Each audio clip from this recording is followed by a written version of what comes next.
Hello everyone, my name is Woodler and welcome to the ATA preview for Arsenal versus Tottenham. Now I'm going to jump straight into this and I'm going to start off with talking about the team news, and let's specifically talk about injuries, because the last week it has been the official Arsenal injury crisis that we see every year, and I want to talk about how it's not even that bad. So here's a list of the injuries that Arsenal currently have, and I'm going to split these into three categories: first team, bench, and I'm sorry Rosicky, but squad. For the first team, Koscielny, Bellerin, Ramsey, Walcott. For the bench, Wilshere, Welbeck, Oxlade-Chamberlain, Ospina, Arteta, and then squad, I'm sorry, but Rosicky. So let's focus on the first team.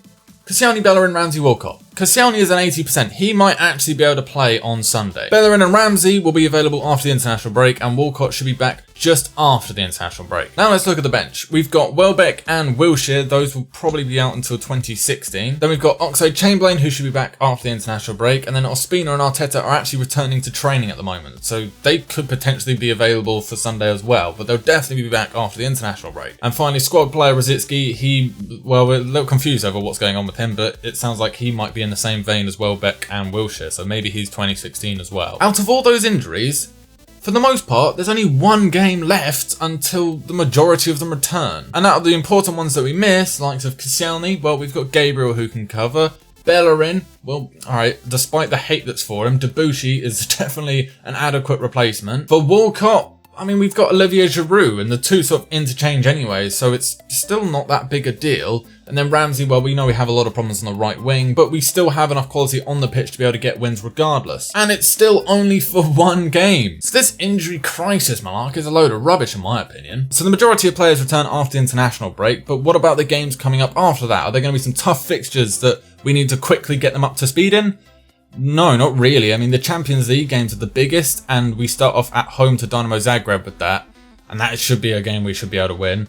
In the Premier League, we've got away to West Brom and away to Norwich, all in that first week. I mean, they're not the toughest fixtures in the world. In fact, the biggest fixture we have is that home match against Manchester City. That's on the 21st of December. At that point, we probably have a whole new different list of injuries to be worrying about. If anything, my biggest concern right now isn't the fact that we've got 10 players out. It's, are we going to get any more players out and more first team players during the international break? Fortunately, Urs will be rested, but what about the others? How will they get on? As for the Tottenham game in particular, the only two changes that we really need to concern ourselves is the same against Munich. Obviously, that was a disaster, but Tottenham are no Bayern Munich, and that's the right-hand side. We've got Debuchy coming in at right back, and then presumably Joel Campbell playing on the right.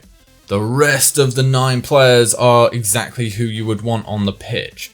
So we've not got that much of a deficit, let's be honest. And although our right-hand side may be weak, I still think that Debuchy is a good player. I'm hoping he'll be able to prove that. He needs a run of games and he needs to pick up form. If Joel Campbell starts on the right wing, then that'll be his 3rd game in a week. Hopefully he just keeps fighting for that first team place. So all in all, although the bench won't be very strong, our first 11 is still very much of a problem for Tottenham, and I still think it's absolutely enough to be able to win. Obviously, it's a big game and it's the last game before the international break, so I'm hoping that everyone's nice and fully fit. I hope they're not too affected by the Bayern Munich match. It didn't look like they were too affected whilst they were playing. I mean, even when they were 4-0 down, 5-1 down, they were still fighting pretty hard and still created a lot of opportunities to score, which is a good thing. It'll probably end up being quite close between us and Tottenham, which is annoying because I really want to absolutely thump them, because we should be able to thump Tottenham and we just haven't been doing that of late. But for once, Tottenham are actually managing to get a decent goal difference, and normally each season they're fighting just to get it positive. So clearly their defence is doing alright. So we may struggle to score, but if we can get that first goal, maybe Alexis, who's been a bit out of form of late, maybe Ozil can pick him out, Ozil's definitely been in form. Hopefully Alexis can just smash one in from 20-25 yards, as he tends to do, and maybe we'll get a comfortable one after that. I'm a predictor win. I'm pretty confident. I certainly believe in the team. I think they can do it. What do you think will happen on Sunday? Do you reckon we'll do alright? Do you reckon we can go top of the table? Probably not. Manchester City play Aston Villa, and Aston Villa, yeah, they're not good. Thanks for watching, guys. Hope you guys are enjoying these videos. If you are, please let us know. Leave your thumbs up button and subscribe if you like to see more stuff from us. If you want to check out everything Arsenal, then check out the ATA Facebook page. There is a link in the description.